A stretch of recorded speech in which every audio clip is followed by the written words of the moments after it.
Jadi saya coba pelan-pelan dan oh shit, ternyata malah pecah. Waduh. HP ini paling banyak di request nih sama viewer, suruh ngebongkar. Apa sih hebatnya HP ini? Apa karena fitur lampu yang kayak ring light ini yang namanya Aura Light, yang katanya bisa ngebuat hasil foto tuh jadi lebih bagus walau dalam kondisi low light. Oh ya, di sini ada 3 kamera ya, dan yang di paling bawah ini saya nggak tahu nih ada sensor. Nggak tahu, nanti kita lihat aja itu sensor apa. Nah ini nih yang ini. Ya untuk di sini sendiri di bagian atas nih ada bacanya professional portrait. Terus di sisi kirinya nih nggak ada apa-apa ya, cuman bezel kosong doang. Dan di sisi kanannya ada 2 tombol, yaitu tombol power dan tombol volume up and down. Nah yang ini tombol power dan ini tombol volumenya. Di bagian bawah ada lubang speaker, lubang charger, lubang mikrofon, dan slot SIM tray. Ya udah langsung aja kita bongkar. Yang pertama kita lihat dulu dah slot SIM tray-nya ini kayak gimana. Nah jadi untuk slot SIM tray-nya ini cuman dual slot, cuman bisa masuk dual SIM doang, nggak bisa nambah SD card. Terus di bagian pangkalnya nih ada seal karet ya warna biru. Ini seal karetnya ketat banget, cakep banget sih ini menurut saya. Biar air tuh nggak mudah masuk ya. By the way ini HP udah punya IP rating kalau nggak salah IP53. Ya cakep lah. Sebelum kita bongkar lebih baik kita shutdown terlebih dahulu HP-nya cuy.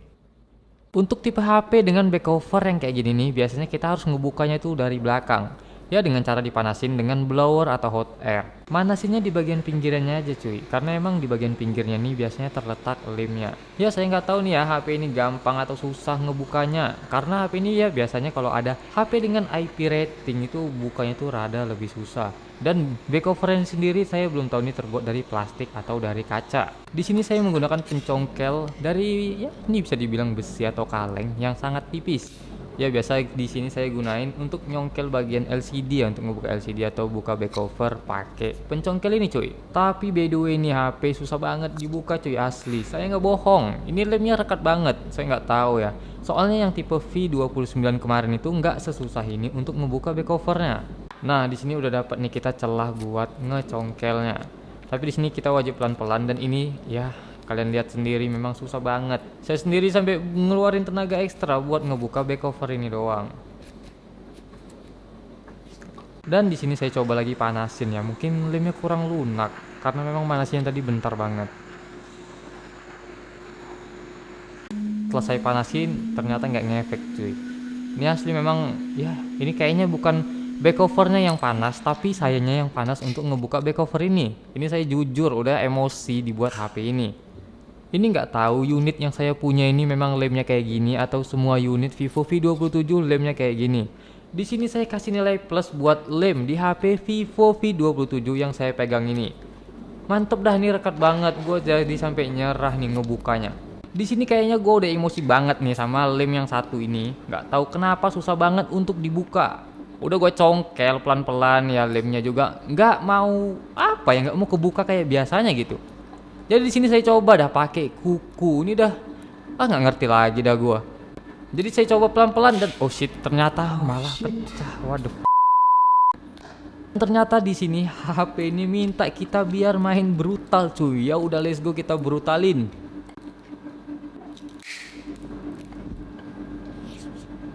Sebenarnya ini gue cuma ngetes. Tadi di awal sih kan kita udah bilang ini back cover terbuat dari plastik atau kaca. Dan ini udah terbukti cuy, ini terbuat dari kaca. Ya sebenarnya gue ngeles aja sih. Sini saya coba panasin lagi. Walaupun di sini bukan HP-nya yang panas, tapi sayanya yang panas cuy. Asli ini udah jujur gue udah emosi banget. Saya nggak tahu nih yang ngefek atau nggak dipanasin dari tadi ya. Capek juga sebenarnya bukanya. Akhirnya dia bisa terbuka juga dengan sukarela. Walaupun sedikit berdebat dengan saya cuy. Untuk penampakannya sendiri nih belakang back covernya kayak gini ya. Ya sebenarnya biasa aja. Cuman saya nggak tahu nih ada logo S nih ya di sini. Ini mungkin singkatannya dari susah. Ya susah untuk ngebuka back cover ini. Terus nih saya bandingin sama Vivo V29. Sebenarnya nggak banyak upgrade, ada beberapa sih upgrade nanti saya jelasin. Yang paling jelas di sini nggak ada upgrade di bagian back covernya.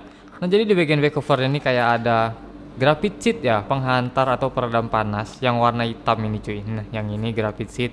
Di Vivo 27 atau Vivo V27 juga ada graphite sheet kayak gini.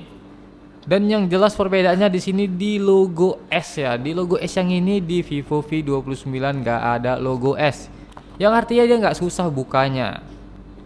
Selanjutnya saya mau coba nih pisahin plastik hitam yang nempel di bezel ini. Tapi sebelum saya pisahin saya mau cobain sesuatu. Ternyata sensasinya tuh luar biasa cuy. Mecahin back cover HP yang launching di harga 6 jutaan. Ya udah nih kita lepas aja dulu nih plastik hitam yang nempel di HP ini. Kebetulan di Vivo V29 ini juga ada nih plastik hitam. By the way nih ya, dua HP ini kata usernya itu adem banget, dingin banget, buat mau main game berapa jam pun tetap suhunya itu normal-normal aja. Ya mungkin salah satunya karena plastik hitam ini. Jadi nih ya sebenarnya bahannya nih kayak plastik nih gini doang. Sebentar saya lepas dulu biar lebih enak kita ngelihatnya.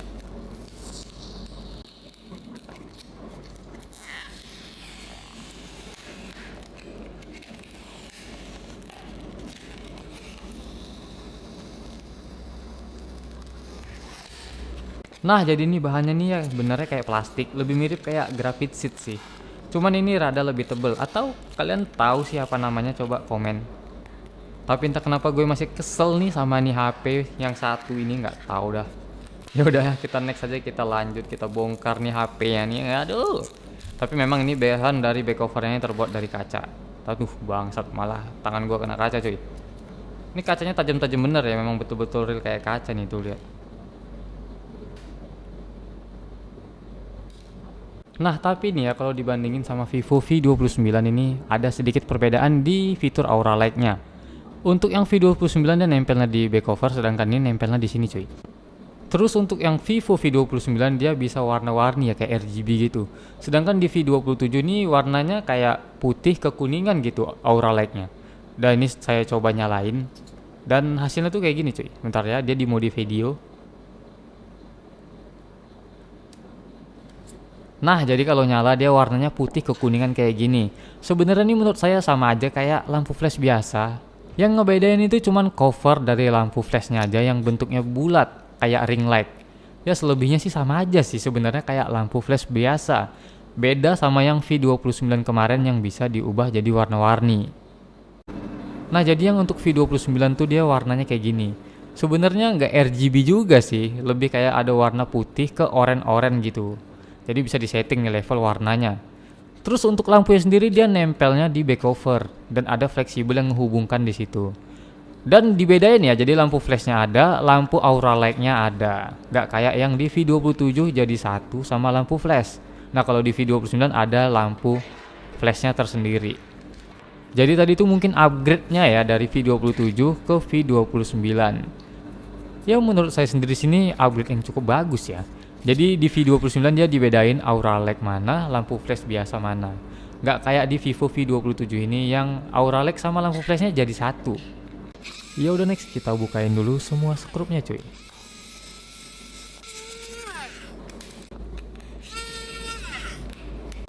Yang saya pegang ini namanya graphite sheet. Jadi fungsinya itu untuk menghantarkan panas dari mesin atas dan mesin bawah ke bagian tengah bodi.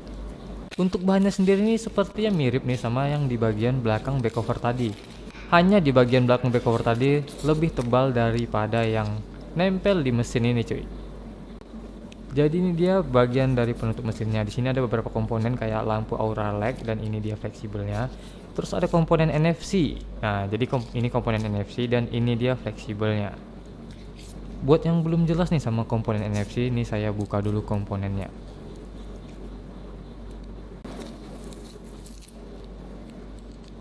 Jadi ini dia penampakan komponen NFC. Memang setipis ini ya. Cuman cara kerjanya itu bener-bener ya gimana ya, teknologi sekarang bener-bener nggak masuk di akal sih, nggak masuk di logika.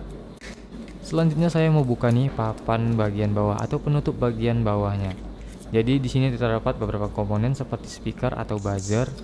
Terus ada juga grafik tadi dan beberapa komponen penguat sinyal. Selanjutnya kita bukai semua konektor yang menempel pada papan PCB, mau papan PCB atas ataupun papan PCB bagian bawah. Next saya coba mau lepas subboardnya atau papan bagian bawahnya. Tapi di sini ada satu skrup ya yang berbeda. Di sini saya pakai obeng dan ini dia skrupnya yang mau kita lepas. Nah, jadi bentuknya tuh kayak gini, beda daripada yang lain. Selanjutnya saya lepas antenanya dan langsung aja saya coba lepas papan subboardnya. Tapi di bagian bawah papan subboardnya ini terdapat satu antena lagi, jadi jangan asal tarik, kita harus lepas dulu antenanya.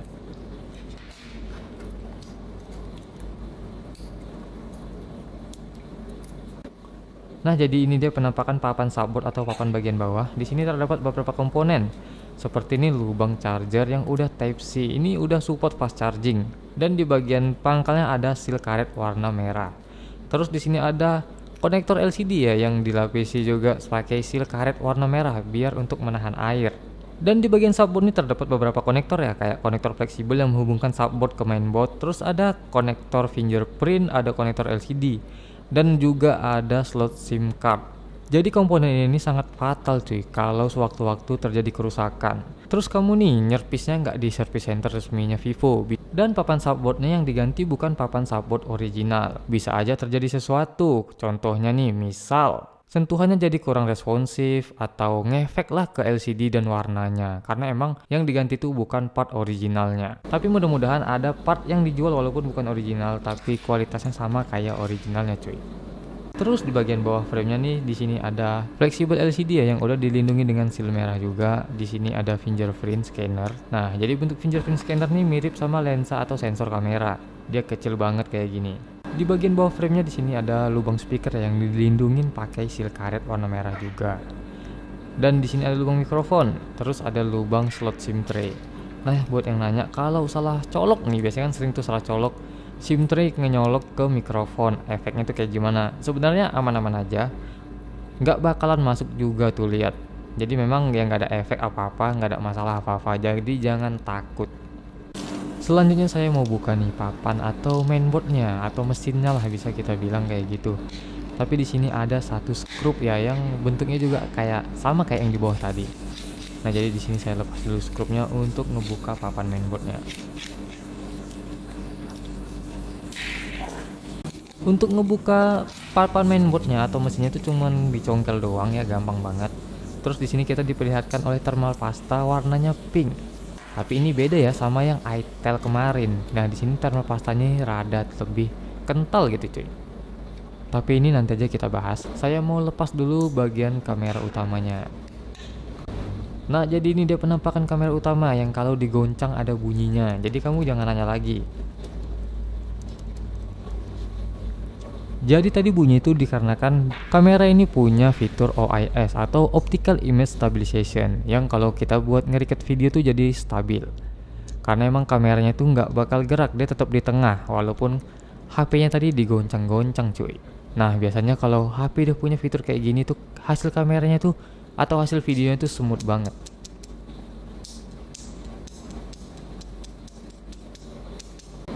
Terus di sini ada kamera ultrawide yang resolusinya tuh 8 megapiksel. Selanjutnya ini ada kamera makro, resolusinya hanya 2 megapiksel aja. Terus yang terakhir ini ada kamera selfie-nya, resolusinya 50 megapiksel juga kalau saya nggak salah.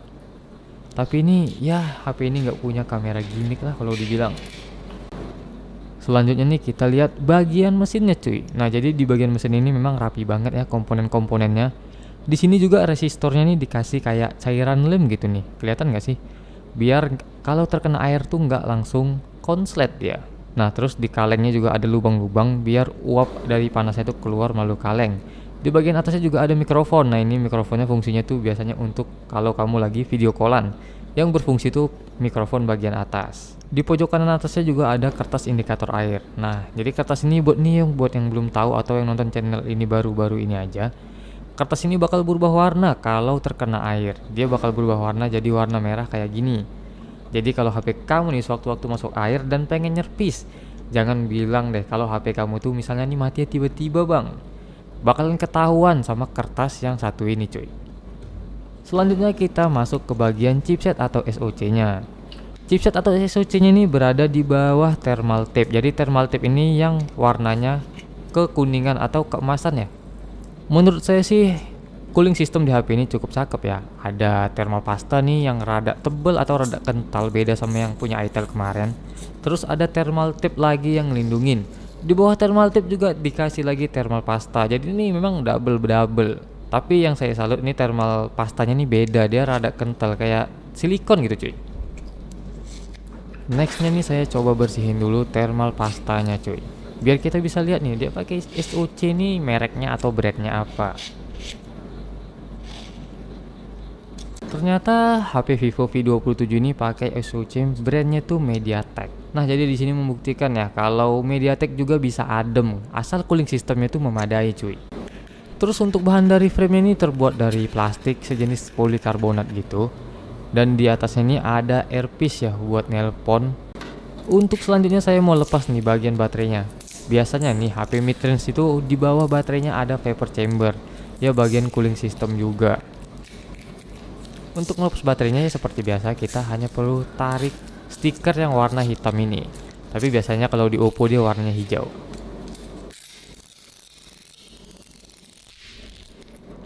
Nah, jadi ini dia penampakan di bawah baterai, tapi kita review dulu bagian baterainya cuy. Untuk baterai sendiri dia masih single ya, belum dual konektor. Untuk modelnya dia BX7 dengan kapasitasnya itu 4500 mAh saja. Terus saya kepengen lihat nih bagian vapor chambernya tadi. Nah, jadi vapor chamber ini berada di bawah fleksibel yang menghubungkan mesin atas dan mesin bawah. Ya, bisa kita lepas dulu fleksibelnya.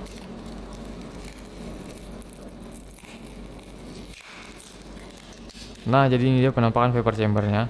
Jadi cara kerjanya itu panas dari chipset atau SoC disalurkan ke vapor chamber ini. Ya, memang kece sih Vivo V27 ini. Ukuran vapor chambernya juga cukup besar.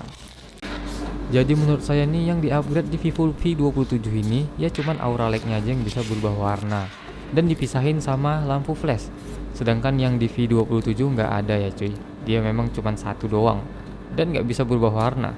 Terus dari build quality-nya juga cukup cakep, cooling system di mana-mana, komponennya rapi-rapi. Ya kalau dibandingin sama itel yang sebelumnya kita review memang jauh. Harganya juga jauh macam langit dan bumi cuy. Ya udah mungkin sampai sini aja video kali ini. Yang belum subscribe bisa di subscribe untuk ngembangin channel gadget ini. Thank you, sampai jumpa di next video.